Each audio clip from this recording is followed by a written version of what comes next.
Good afternoon and welcome to the 2023 Louisiana Farm Bureau Gubernatorial Forum.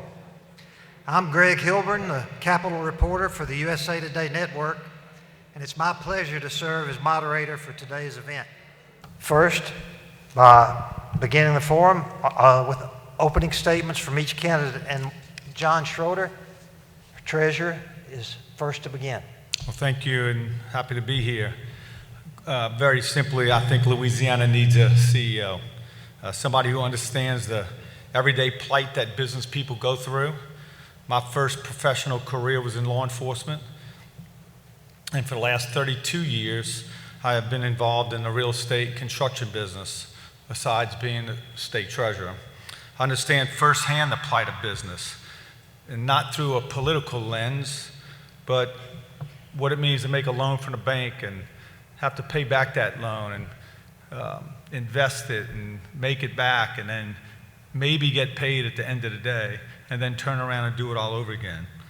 I have fought in Baton Rouge for the last 15 years, and I believe we need somebody who believes in transparency and willing to hold government accountable and not just talk about it.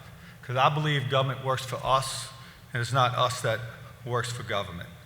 We need a new attitude. And I think that's really critical. So every decision I've made for you and every decision I'll make in the future is, at the end of the day, it comes down to one thing: what's best for Louisiana? And that's what I've done for you as a state legislator, and that's what I've done for you as state treasurer.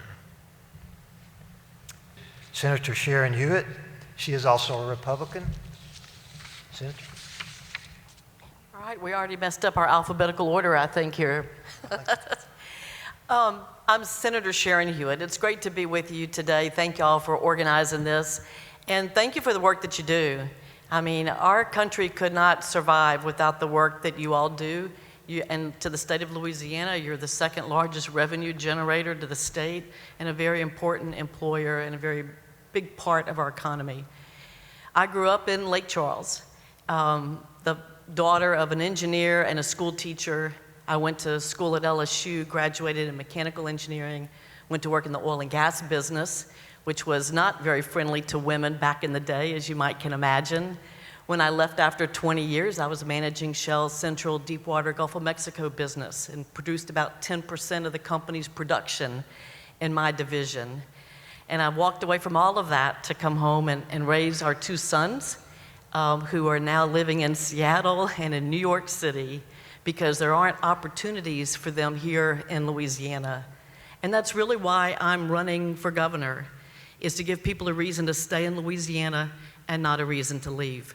And I look forward to talking to you all more about things that are very important to you.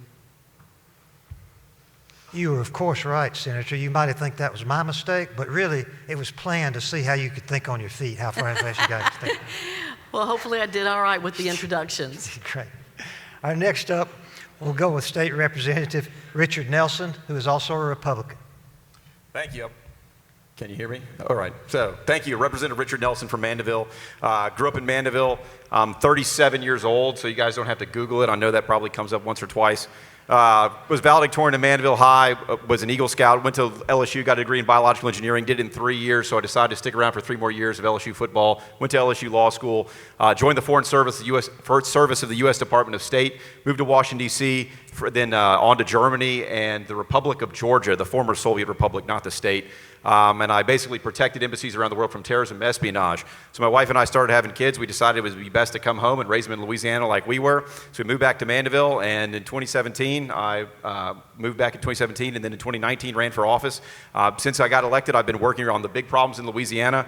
If we were all just average, if Louisiana was just average in the country, we would all live 4 years longer and get a 33% raise. That's the cost of bad government. That's what I've been fighting up in Baton Rouge. I've been trying to reform our tax system to eliminate the income tax, to make it more like our neighbors in Texas and Florida, where everybody's moving to and where the populations have grown 6 times faster than us. So that's what I fought for, along with education, and I'll continue to do it as governor. Thank you. Next up is Sean Wilson, a Democrat, a former Secretary of Transportation for Louisiana. Thank you. Thank you, Greg, and thank you all for being here. We appreciate the work that you do. You feed and drive and provide all of the supplies and resources that we need to have the quality of life that we do. I am Sean Wilson, former Secretary of the Department of Transportation, and I bring to you over 25 years of service working in Republican and Democratic administrations, putting Louisiana first. I have a background in public administration, a PhD in public policy, but more importantly, I've worked in every parish of this state delivering service, working in the communities, understanding the issues of your industry, whether it's just in timber or cattle or farming. I have lived and worked in those spaces as a government official. I am running to be governor because I think it's important to have someone who understands the process of government and can work in a very transparent and ethical way. If you go back and look at my record, you see years of experience of managing budgets, managing people, and making a difference. I grew up here in New Orleans. I live in Lafayette, Louisiana, where I met my lovely wife, who's from Marksville. We raised our family there and have loved every minute of it. I'm looking forward to the debate and the discussion of ideas, but clearly you're going to have someone who understands public policy with me as your governor, and I look forward to our discussion today. Thank you. Thank you. And next, we have Stephen Wagaspack, most recently led the Louisiana Association of Business and Industry and had a career in public service before that, and he is also a Republican. Thank you, Greg, and thank you, everyone, for the invitation to be here today. We have 1 minute to explain why we're running for office and who we are. And I thought, just looking at the crowd, the easiest way is to say it's because of that front row right there. As I look at those kids, those FFA kids all sitting there listening to this, the truth is I'm sick and tired of Louisiana losing people like that. Our best and brightest each and every year leave for other states to go find jobs and prosperity and safety elsewhere. And over the years in Louisiana, we've just assumed that's just the way it is. We can't change things.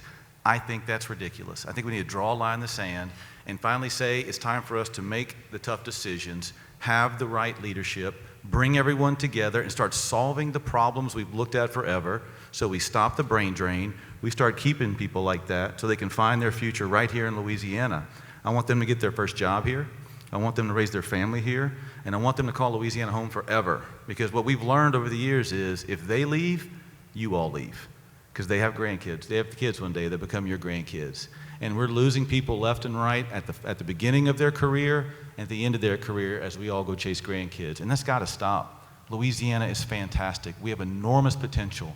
We have just elected too many people over the years who have refused to address the challenges we face.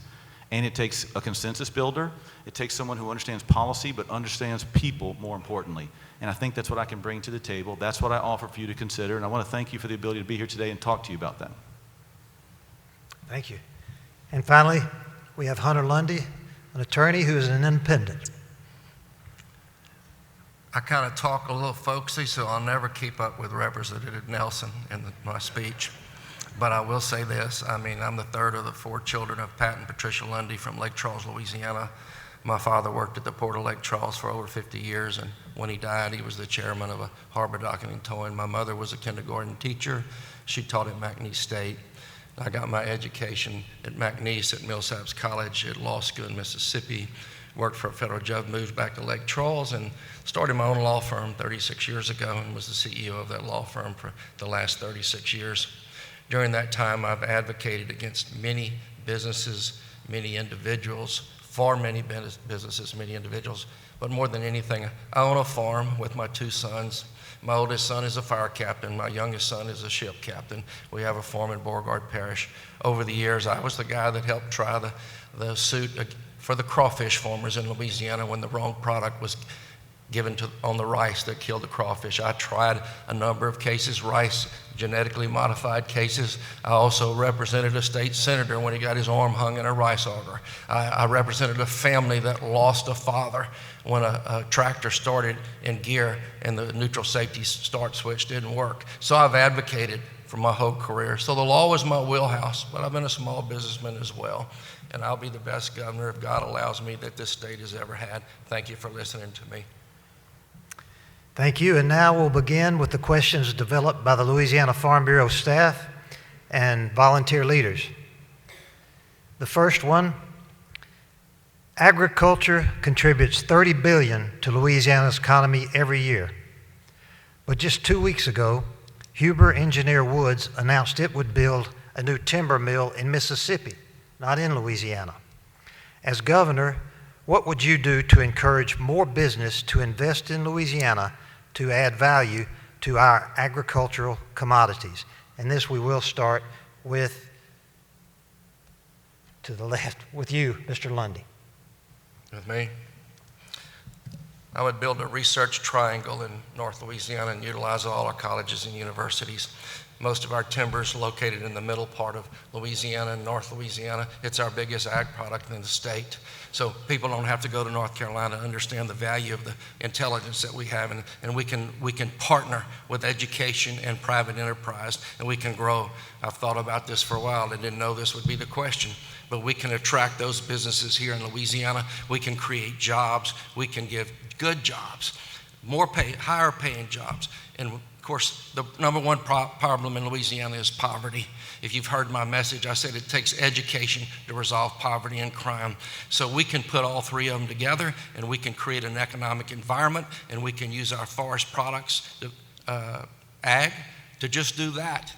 Bring that business here. There's no reason we should even be compared to Mississippi. Our culture, our education, our intelligence, our people far exceed those in other southern states. And so we will make a change. As your next governor, I will propose that. Thank you. Mr. Waxpack?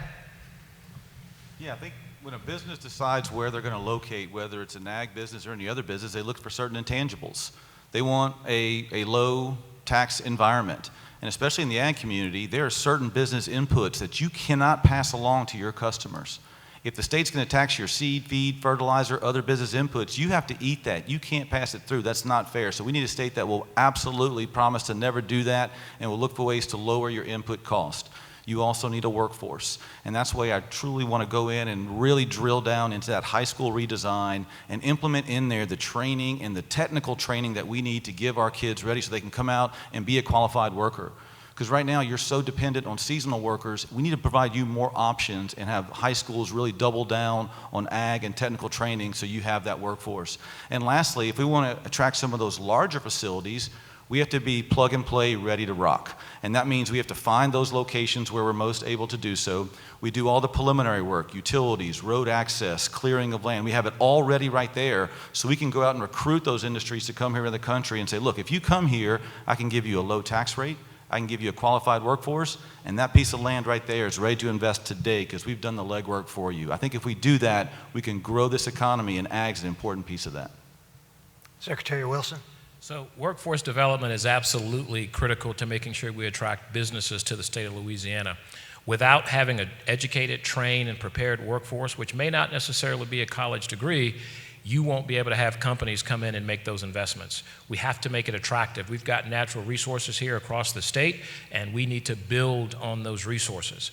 We also have to make sure that we have a business-friendly environment, one that takes the reality of what you go into business for, which is to create wealth, but not at the expense of the little guy. We've got folks all across this state that need help in their businesses, and we have to work equitably to make sure that the big businesses get the same benefits as the small guys.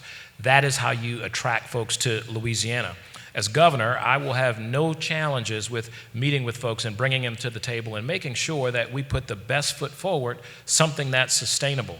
Using all of the tools that we have in economic development, using all of the tools in every agency, from infrastructure to healthcare, to make sure that when they do come to Louisiana, that we will make sure that we take care of their families and their children as a part of what we do.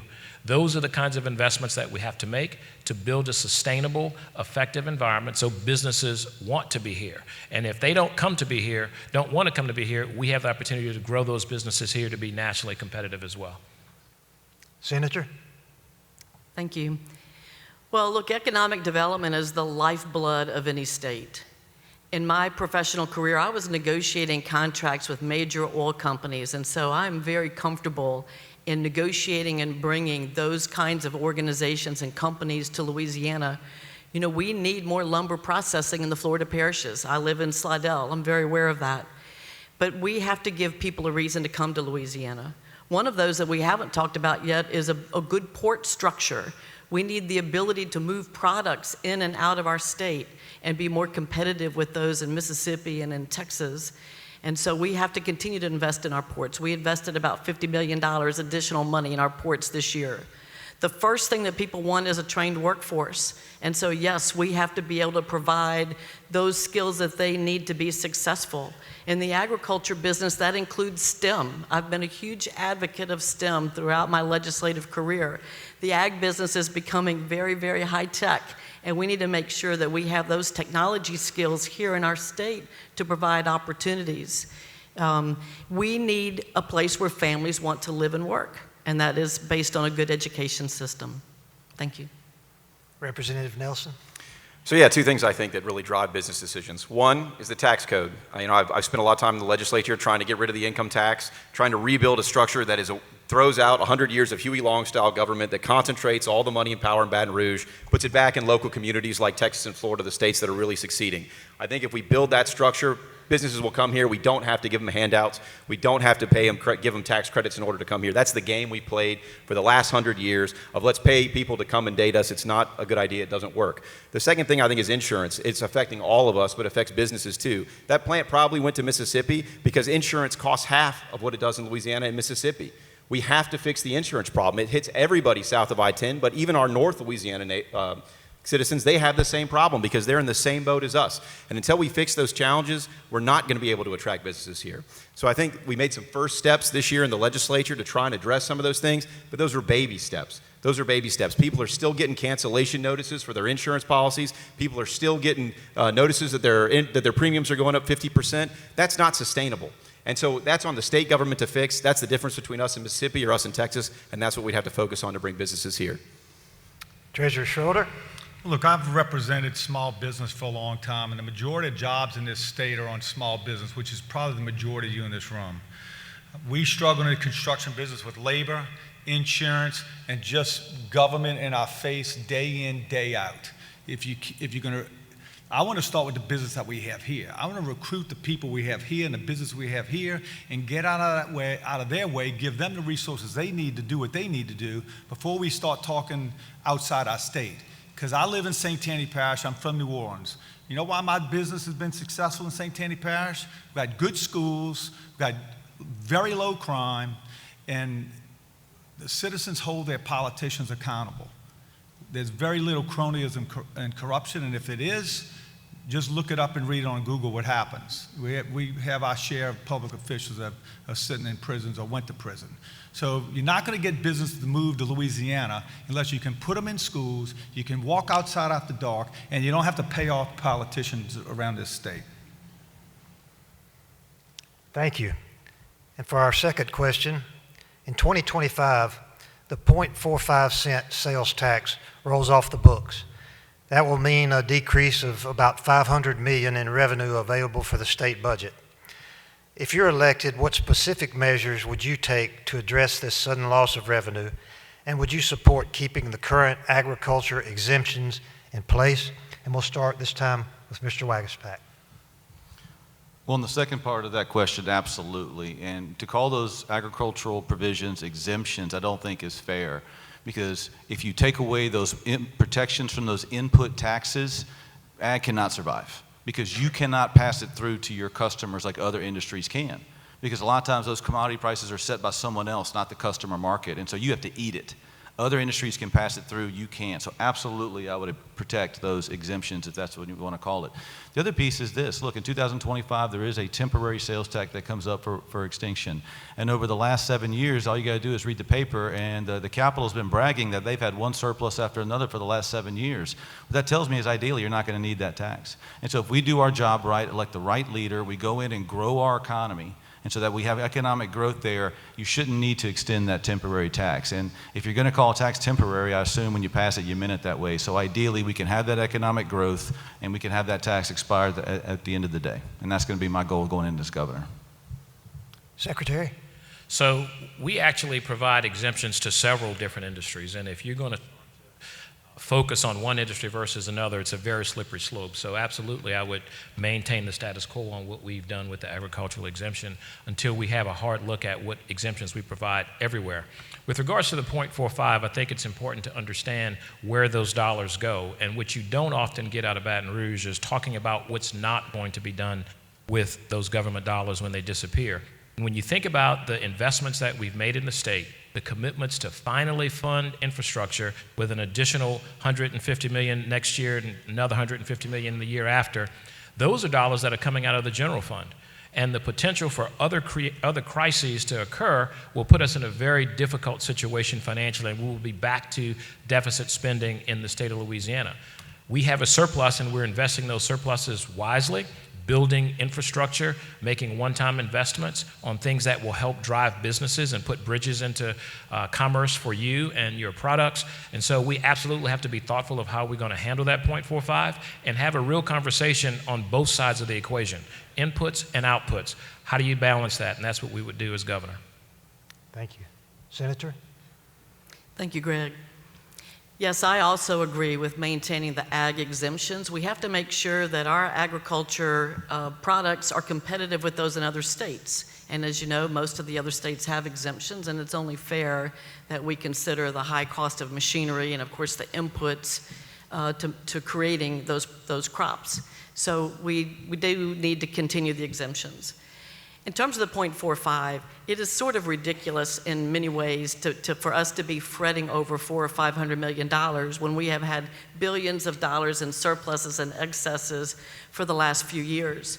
So it is not going to be an issue, in my opinion. And the real way you fix your revenue problem is by growing your economy. That takes us back to the first question, or the earlier question. You grow your economy by revving up the engine, by giving people a reason to want to invest in Louisiana, making us a less litigious state, more fair tax structure. And I think that we absolutely can do that. You know, we changed our revenue estimate over a 4-month period this current year by $400 million. The idea that we can project 2 years a deficit is kind of ridiculous, in my opinion. Representative Nelson.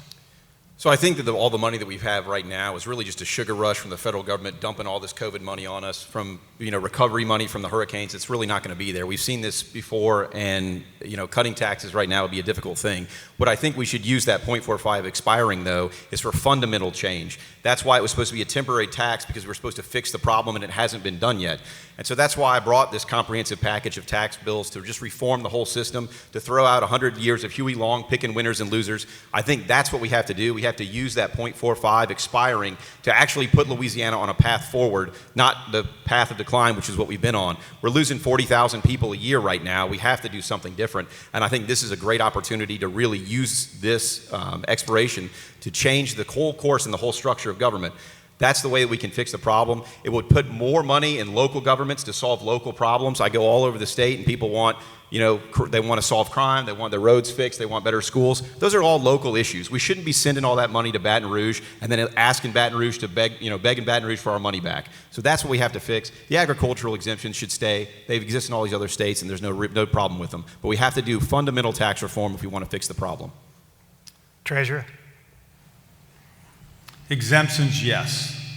Remember this, government works for us. It's not us that works for government. Each one of you in here today, if you're from Louisiana, owes the state today $14,000. We have one of the highest per capita debts in the United States of America. The 0.45 tax was put in place because the government couldn't pay their bills. We're way beyond bills. We're looking at our 7th surplus, and it wasn't $400 million they recognized in the last 90 days of the session. It was $900 million. $900 million on top of everything else that we had. So you talk about a state that can't live within its means. If you have $1 and spend $1, you're broke. If you have $1 million and spend $1 million, you're broke. It's time somebody makes government live the same way you have to. Mr. Lundy. Well, this nation was based upon its agriculture. I mean, we're an agricultural country. Louisiana is an agricultural state. And I heard a comment made down here a while ago about the budget and the ports. I mean, when they cut $100 million out of the Port of New Orleans without even telling them what they were going to do, that affects our agriculture. When they pull that stunt that they pulled down at the legislature, you know why I'm an independent now, because that Washington politics is here in Louisiana. And they didn't let anybody know what was going to be in the budget. They closed it. That legislation, that'll be changed when I'm the governor. As far as these exemptions, I'm all about the agricultural community. We're going to keep the exemptions. We're going to grow the economy. We're going to do the right thing with respect to the people that are the basis of this state. Our ag community, our ports, they're important. Yes, we need to develop our oil and gas community again. As far as the exemption, the 0.45, we need to look at our priorities. Our priorities are messed up in our leadership in this state. Of course, one of them is the Attorney General, who's not here. He doesn't do his day job either, much less come to the forums that we're having. But we got to fix our priorities. And so when you don't pay police, when you don't pay school teachers, and our firemen are the worst paid in the nation, then we got our priorities messed up. So we want people to come to Louisiana, but it's all about the perception from the outsiders to who we are. And so as the next governor, you'll get godly priorities from me. So our third question, LSU is an ag and mechanical college, but the current Board of Supervisors has no one on it who represents agriculture. If you're elected governor, would you commit to having at least one person appointed to that board that is connected with agriculture? And this time we'll start with you, Secretary Wilson. Absolutely, I would make that commitment. It's important to understand that the people that we appoint historically have been financial contributors and big political players. In a Wilson administration, I assure you that we will work with the industry associations to get recommendations to ensure that there's balance on all of the boards that we have. Without that kind of leadership, you cannot advise university leadership on the elements of which you have. While we have an academic approach to it, there's a real practical approach as well. And having farmers and the agriculture industry represented on leadership absolutely makes sense. And it needs to also be geographically diverse and not following the politics of what you might see typically in appointments. While they all have congressional districts that they follow, it's important that we have representation across the board from different backgrounds, different geographics, different genders, different races in a very intentional way, but it absolutely has to come with qualifications and experience and value to not necessarily come in and look for personal gain out of that opportunity, but a commitment to advance the agricultural industry through research and academic practice. Senator Hewitt? Well, thank you. Yes, the LSU board is configured through congressional districts. And so, yes, there is a geographic component to it, as well as I think what a governor should do is to look at kind of the industries that are represented so that they're bringing all of that to bear on the conversation. Certainly the LSU Ag Center and the work that's being done there is critically important to the success of the university and the success of our state. So I can commit to you as governor that I will make sure that we do have that diversity in terms of the industries that are represented on the LSU board, as well as any of the other boards, talking about the other universities and the Board of Regents as well. I think you absolutely need to have diversity of thought and professional background and industries that you come from so that you're adept and capable and ready to address all of the different issues that are presented for the university system. Representative Nelson? So my undergraduate degree is actually in biological and agricultural engineering, which half is under the Ag Center. So it's kind of a personal thing for me. I was the chairman of the advisory council for biological and agricultural engineering. So I absolutely will make sure agriculture is represented on the board. And I think in the broader sense too, I think focusing on these things like agriculture and research that Louisiana can really lead in, and making appointees to the board that are really focused on that. And not just football. I love LSU football, but at the end of the day, we really have to focus on how are we going to keep the best and brightest here? How are we going to bring the outside investment, outside money? How are we going to bring it to Louisiana? And I think putting those members of the board that really understand those research priorities, and that's what they're going to focus on, I think that's the way that we really build the Louisiana we all want to live in. Thank you.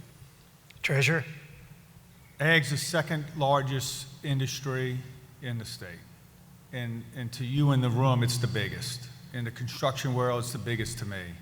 We need to act like it. If ag's a big industry in this state, then we need to act like it. What that really needs to happen on these boards, and it is what it is, I haven't made any appointments to any boards. We need to take the transactional politics out of those boards. Every dollar that I've accepted in my campaign, not one of them have come with a commitment to somebody to sit on a board. Now, if you want to go check it out, go talk to people. I got big ears. I hear it going on all over the place. No commitments except what's best for Louisiana at the end of the day. Ag's the second largest industry in this state. Quite simply, my answer is yes, but we just have to treat it that way. Mr. Lundy. My answer is yes, of course. My grandfather was a rice farmer. My mother grew up part of her life on a farm. You know, we have cattle, my two sons and I, and my daughter teaches at a community college. And so it's correct. We need to choose character. Yes, we have congressional limitations as to where we choose them, but we need somebody from the LSU Ag Center. I've worked with these people for years. I was involved at Rockefeller Refuge. I know Dr. Paul Correll well. I've seen how they've impacted people all over out of the LSU Ag Center. I've toured the Research Rice Center before. I've been around the state. I kind of know why there's a shifting today on growth in the state. All you have to do is drive around the state, and then you look at the prices of corn versus cotton, and you know why we're growing more corn. You know why we're doing less soybeans. You know why we're doing what the rice is. So all you have to do is observe how important ag is to our state. And so undisputably, I will choose somebody from the LSU Ag College. Mr. On Wax the Board Pat. of Supervisors. Yeah, thank you. About a decade ago when I was in state government, I had the privilege of working very closely with Ronnie Anderson, who was that appointee you were talking about on the LSU board. Just a fine, principled person. Yes, he was a great ambassador of the ag community, but he was just a great ambassador of Louisiana and a good man. So I got to know him very well. And also, I think, yes, the answer is clearly you have to do that. But I would go one step further. I don't think people fully realize on face value how important the ag centers are, not just LSU, but for Louisiana.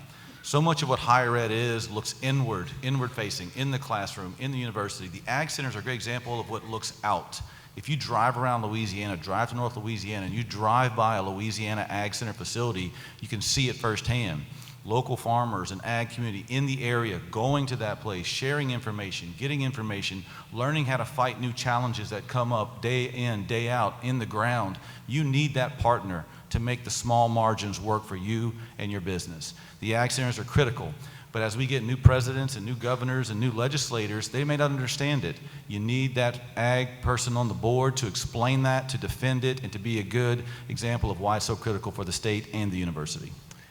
So Louisiana's Farm Bureau's top member benefit is access to the Louisiana Farm Bureau insurance. And as you all are well aware, as is everyone, we're facing an insurance crisis in our state, some of which could even threaten home ownership affordability. In many cases, in some cases, and a growing number of cases, the cost of insurance is exceeding the monthly mortgage note. And it has become, our current insurance commissioner and all have acknowledged that we're in a terrible crisis. So as the next governor, what would you do to if not solve the crisis, find ways to mitigate the crisis and bring us out of it and make home ownership and insurance more available and affordable? And in this case, we'll start with Senator Hewitt. Thank you. That's a great question, and we did some work on that in this legislative session. In my town of Slidell, where we live now, there are for sale signs up all over along the lakefront in particular. People cannot afford between the home insurance and the flood insurance. They are completely upside down and are walking away from their homes in many cases. We did a lot of work in this last legislative session to try to identify those systemic things about Louisiana that make us different from other states and are reasons why insurance companies do not want to do business in Louisiana. It is not just because we have more hurricanes or because we're below sea level in many places, but it's also because we have, again, very distinct differences. Many of those were opposed by the insurance commissioner. Those are things that we can address with a Republican legislature and a Republican governor, I believe, next year. And as governor, I will make sure that we do those things. Things like making a free market where it's competitive, where insurance companies establish their rate instead of the insurance company the insurance commissioner doing so. Those are things that we absolutely can do, and I look forward to doing that. Representative Nelson.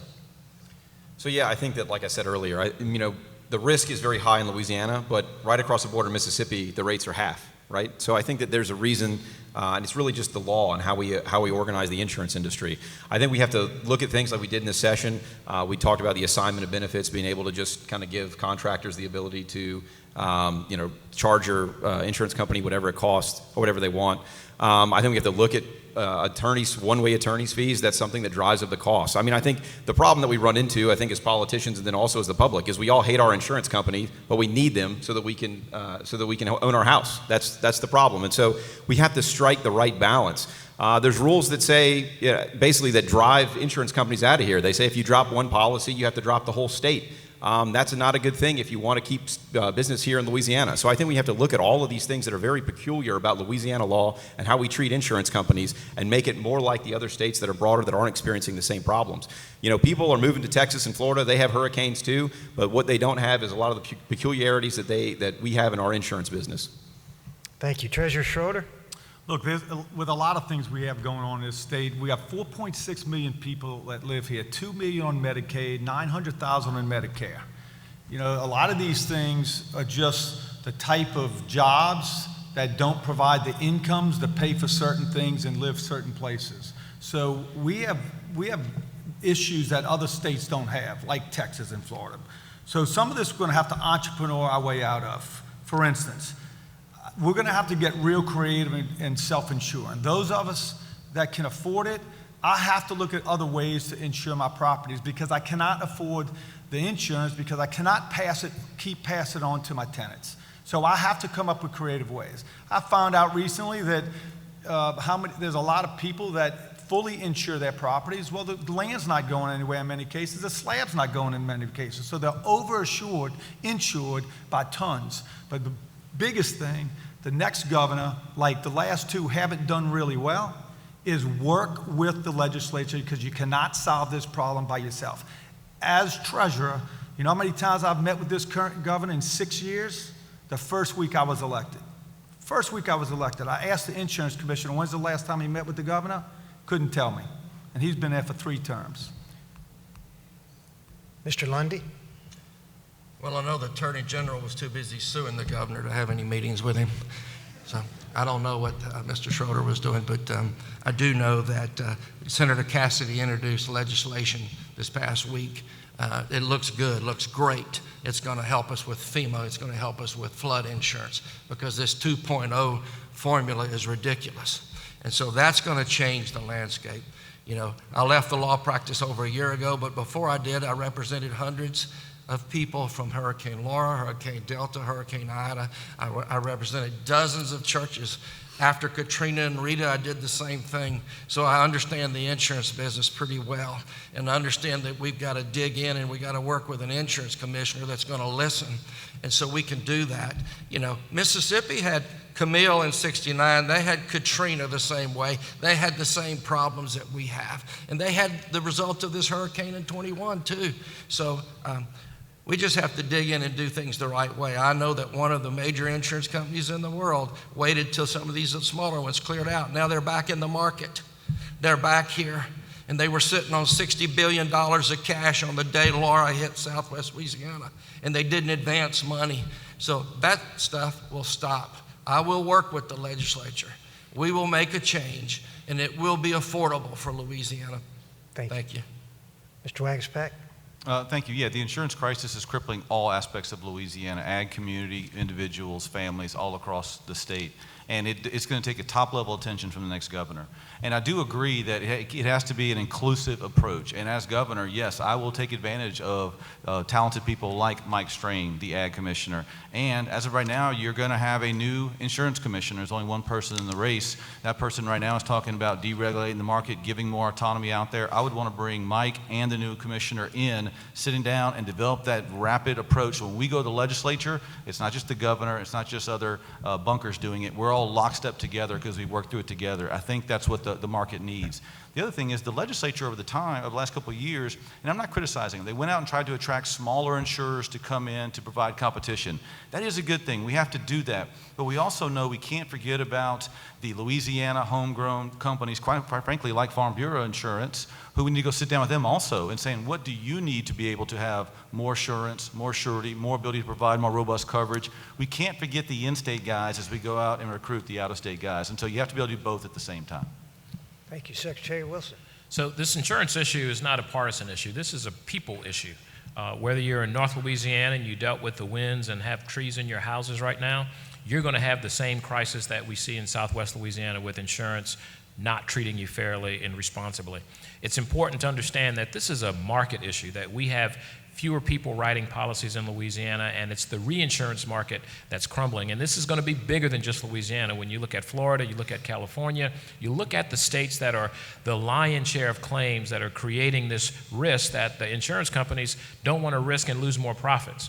It's going to take a governor who's willing to work with the National Governors Association and Congress to ensure that if you write policies in any state, you need to write policies in every state.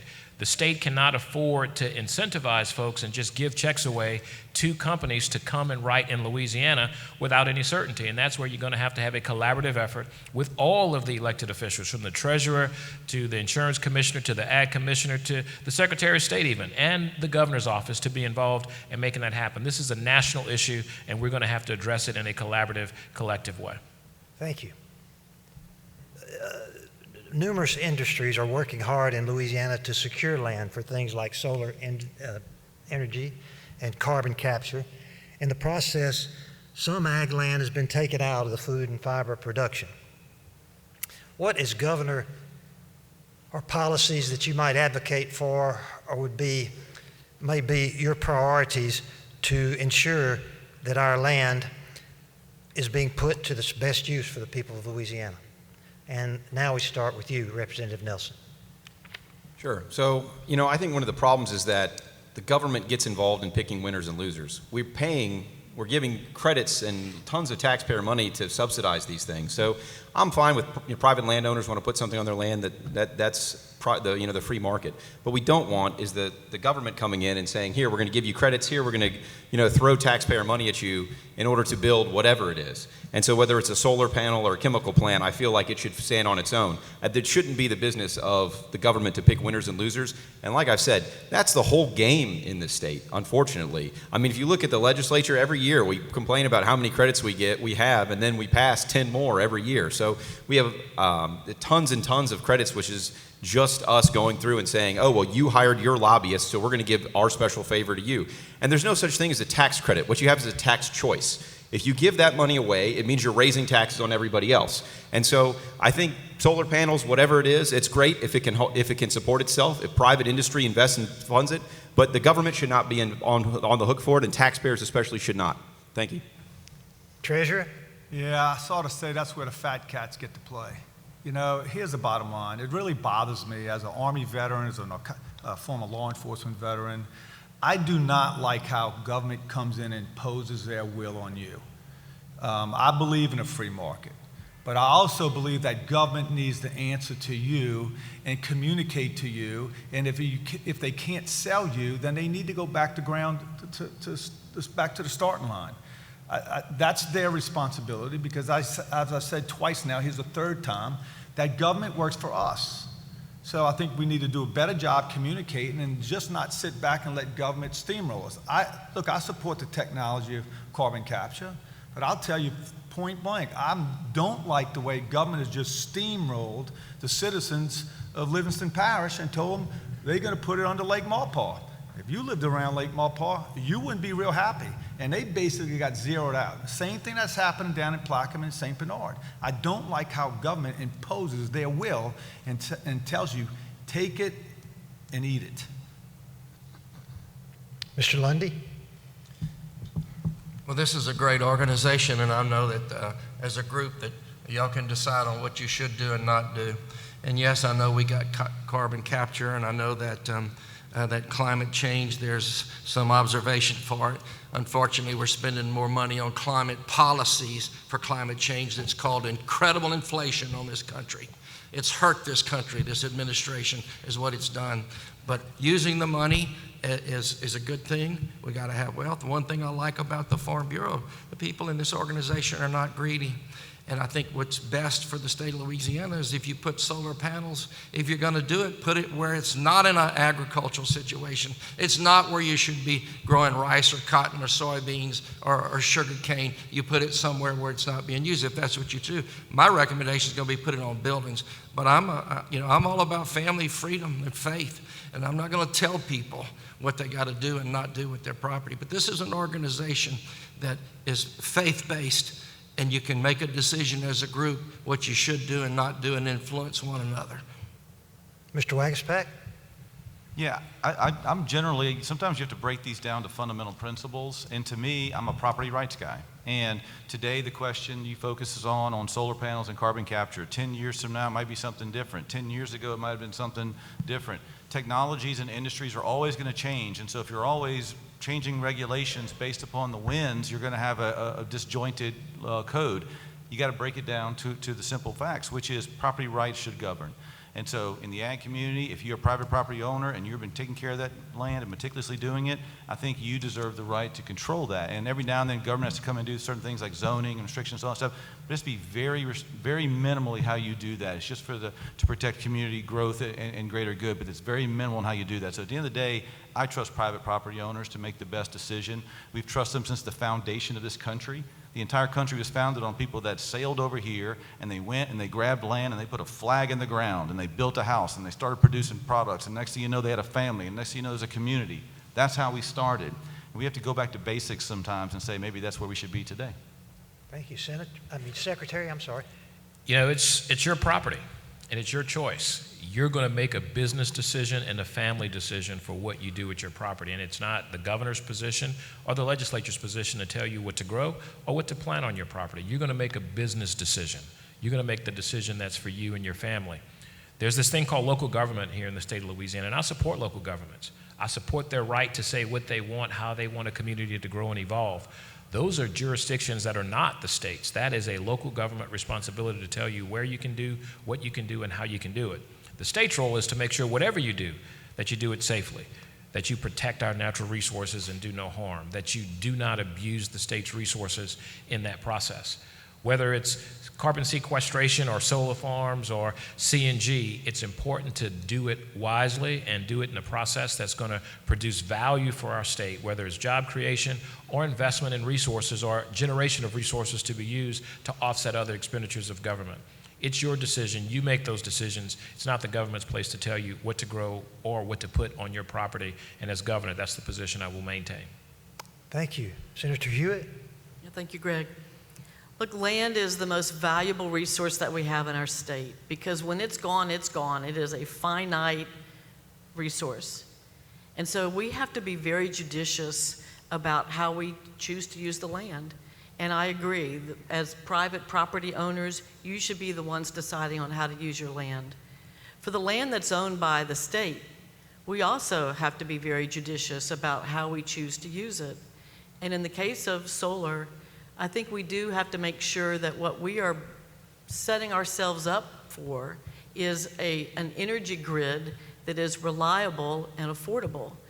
Right now, things like solar are being propped up by credits, lots of credits and lots of federal funding. And we know it's not very reliable. So I think we have to be very careful as we're going down the road of giving up, in some cases, prime farmland for solar.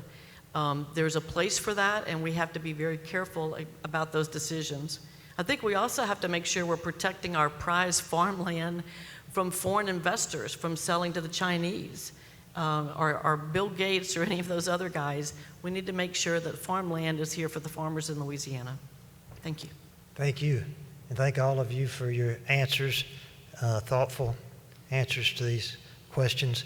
Now we move into the final phase of our forum, and that's when you have your closing. There's still a 60-second limit. And we are going to finish in alphabetical order by first name, starting with you, Mr. Lundy. My last year of law school, I worked for Southern Farm Bureau Life Insurance Company, their legal department. I learned a lot about this organization and all the farm bureaus around the country.